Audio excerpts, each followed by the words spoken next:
इसका वेरिएशन क्या होगा? इसका वेरिएशन ये है कि अगर मान लो ये दोनों u और u ना हो, कुछ और वेलोसिटी हो, मतलब 5 मीटर पर सेकंड, 5 मीटर पर सेकंड के अलावा 10 मीटर पर सेकंड और 5 मीटर पर सेकंड हुआ तो क्या होगा? कुछ ही कोचिंग्स होंगे, बहुत गिन चुन के कोचिंग्स होंगे जहां पे ये वाला चीज भी डिस्कस किया जाता होगा।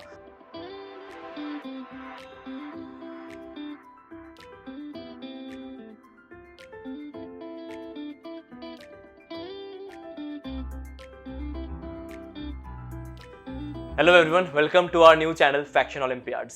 In this new channel, we are going to discuss quality questions which are highly important from the perspective of NSEP and INPHO. Without wasting much of your time, I am going to start with a basic intro of mine. My name is Soumyadip Nandi. I cleared my JEE Advanced 2018 with an all-India rank of 3400 and a state rank of 2. I did my bachelor's and master's from IIT Kharagpur this year. I qualified for various Olympiads like KVPY, NSEC, NSEA, and I qualified for INMO as well. So let's start with the first video on Faction Olympiads, which is on physics basically. So as you can see, a book named Pathfinder for Olympiad and JEE Advanced Physics. So क्या है इस book में अलग? जैसे कि आप सब लोग मोस्टली यूज करते हो सीपी सिंह नीट के लिए और बीएम शर्मा जेई के लिए, ये बुक थोड़ा सा हटके है। इस बुक में कोई भी सोल्यूशन नहीं है किसी क्वेश्चन का, इसमें बस आंसर्स है और बस हिंट्स दिए हुए हैं। इसका कोई पब्लिश्ड सोल्यूशन बुकलेट भी नहीं है मार्केट पे। तो एक मोटिवेशन लेते हैं, मैं कोशिश करूंगा कि इसमें से सिलेक्टेड क्वेश्चन लेके आने के लिए, ताकि रेगुलरली मैं आपको अपडेट रख सकूं नए नए क्वेश्चन के साथ। आप लोग भी ट्राई करना, जैसे ही मैं क्वेश्चन दूं एक बार क्वेश्चन रीड कर लो और इसके बाद पॉज देके उस क्वेश्चन को खुद से करने का ट्राई करो। मेरे टीचर कहा करते थे कि अगर इस सोल्यूशन में या फिर इस बुक के सोल्यूशन में कोई भी सोल्यूशन 5 या 6 लाइन से ज़्यादा खींच रहा है, मतलब तुम कुछ ना कुछ तो गलत कर रहे हो इस क्वेश्चन पे। तो अगर आपको मेरे सोल्यूशन से भी छोटा सा सोल्यूशन आपको मिलता है तो बिल्कुल मुझे बताइए, मैं खुशी खुशी उसका भी एक वीडियो इस चैनल पे लेके आऊँगा। So let's start with the first question. लेकिन एक्चुअल क्वेश्चन से पहले एक छोटा सा बेसिक क्वेश्चन देखते हैं। ये एकदम स्टैंडर्ड क्वेश्चन है जो कि इन जनरल एससी वर्मा का सवाल है, हर जगह आता रहता है, हर एक मॉक टेस्ट पे आप लोगों ने देखा ही होगा। ये एक्चुअल क्वेश्चन नहीं है जो हम डिस्कस करेंगे, असली क्वेश्चन इसके बाद आएगा, तो वीडियो के एंड तक बने रहिए। इस क्वेश्चन में बोला गया है कि अगर ये ब्लॉक एम है, उसको दो तरफ से हम खींच रहे यू से, तो इस ब्लॉक का वेलोसिटी क्या होगा? क्लासिक क्वेश्चन है एकदम, स्ट्रिंग कंस्ट्रेंट का। इस क्वेश्चन में कॉन्सेप्ट जो यूज होता है वो कॉन्सेप्ट में लिख देता हूं। कॉन्सेप्ट ये है स्ट्रिंग कंस्ट्रेंट। स्ट्रिंग कंस्ट्रेंट का कॉन्सेप्ट यूज होगा इस क्वेश्चन पे।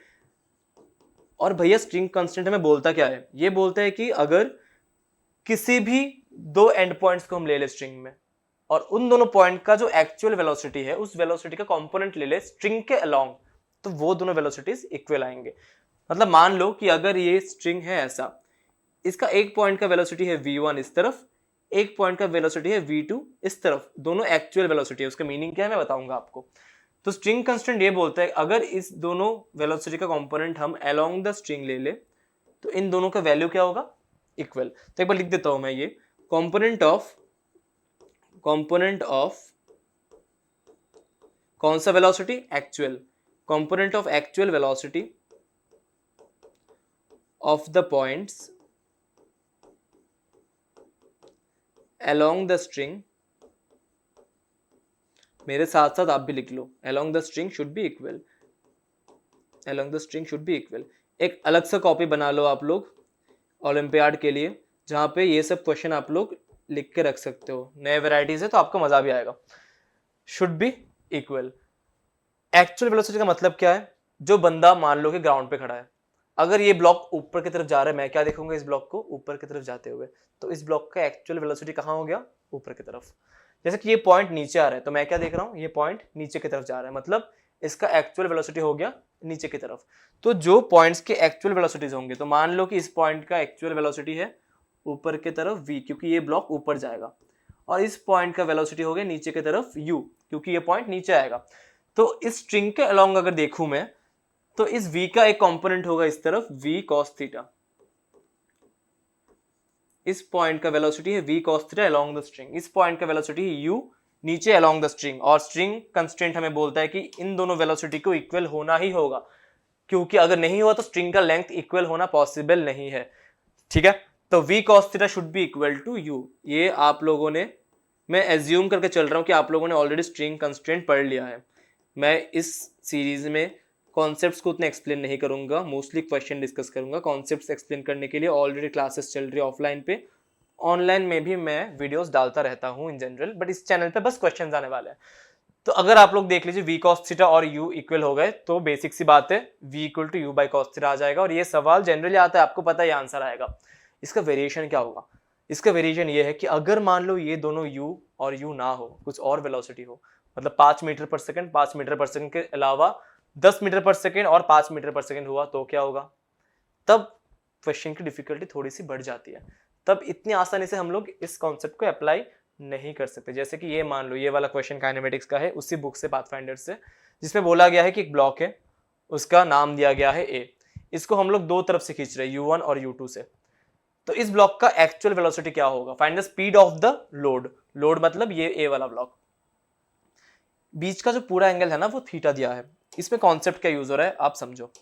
कॉन्सेप्ट ये है कि अगर मान लो कोई भी वेलोसिटी है v, कोई भी वेक्टर है, इसके दो कंपोनेंट्स हो सकते हैं। जनरली हम क्या करते हैं, हम इस तरफ vx मानते हैं, इस तरफ vy मानते हैं। ये जनरल एक अजम्पशन है जो कि हम लेते हैं, बट जरूरी नहीं है।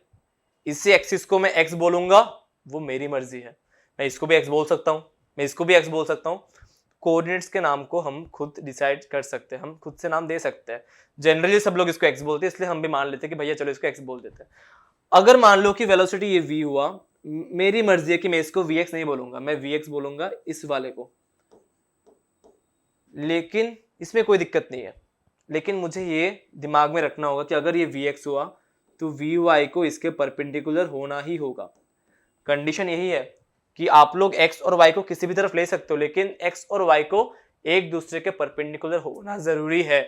ये आपको मान के चलना है कि दोनों कंपोनेंट्स को एक दूसरे के परपेंडिकुलर होना जरूरी है। और क्या जरूरी है?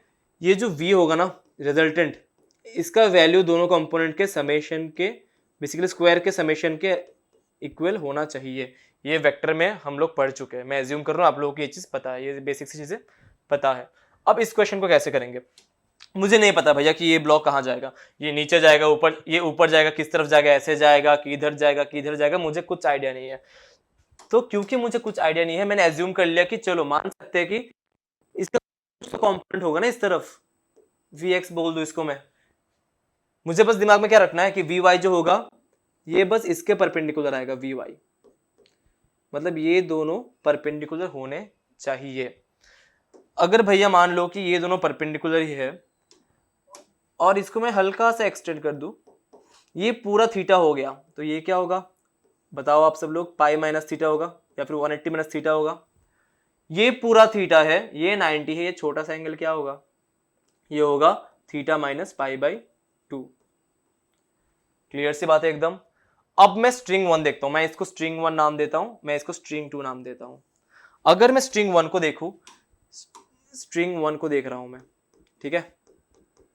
अगर मैं स्ट्रिंग 1 को देखूं, स्ट्रिंग 1 के दो वेलोसिटीज है, दो पॉइंट्स के वेलोसिटीज है। इस पॉइंट का वेलोसिटी u1 है और इस पॉइंट का वेलोसिटी vx है। vy का कुछ भी कंपोनेंट इस तरफ नहीं आएगा, क्योंकि आपको पता है कि दो वेक्टर परपेंडिकुलर अगर हो गया, इसका कंपोनेंट इस तरफ आना पॉसिबल नहीं है। vy cos 90 मतलब 0। तो vx इक्वल टू u1 आ गया मेरा, ये u1 नहीं, ये u2 था, मेरी गलती हो गई। तो vx इक्वल टू u2 आ गया मेरा पहला इक्वेशन स्ट्रिंग 1 के कंस्ट्रेंट से। स्ट्रिंग 2 का कंस्ट्रेंट क्या लिखूं मैं, देखते हैं भैया।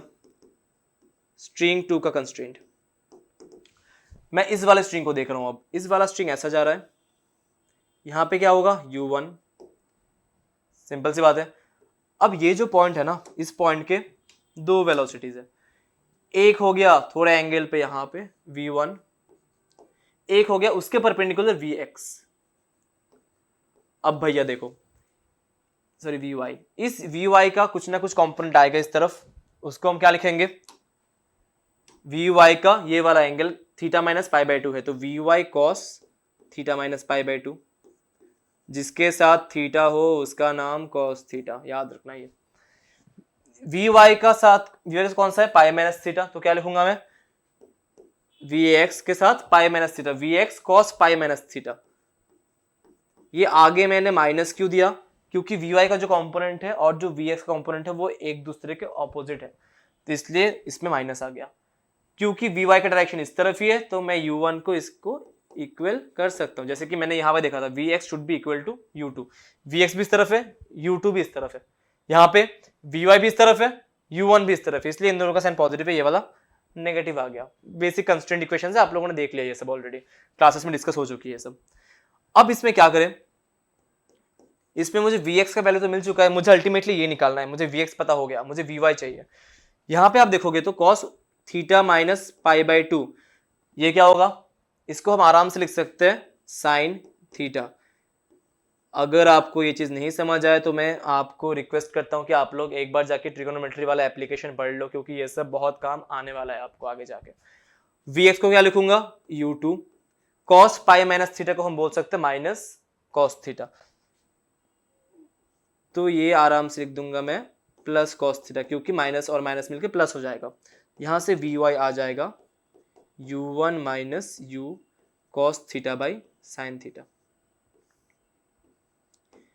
तो यहां से मेरा दो कंस्ट्रेंट के थ्रू Vx और Vy सॉल्व हो चुका है। अगर आप ये वैल्यू निकालोगे ना, अगर आप ये वैल्यू कैलकुलेट करोगे कि अल्टीमेटली मेरा आंसर क्या आएगा, तो मैं ये आप पे छोड़ता हूं कि आप बेसिकली इन दोनों का स्क्वायर लेके समेशन करो, तो आपको v का जो वैल्यू मिलेगा वो आएगा under root u1 square plus u2 square minus 2 u1 u2 cos theta divided by sine theta. ये आपको आ जाएगा नेट v का वैल्यू। अंडर रूट ये पूरा रूट के अंदर है, under root u1 square plus u2 square minus 2 u1 u2 cos theta divided by sine theta.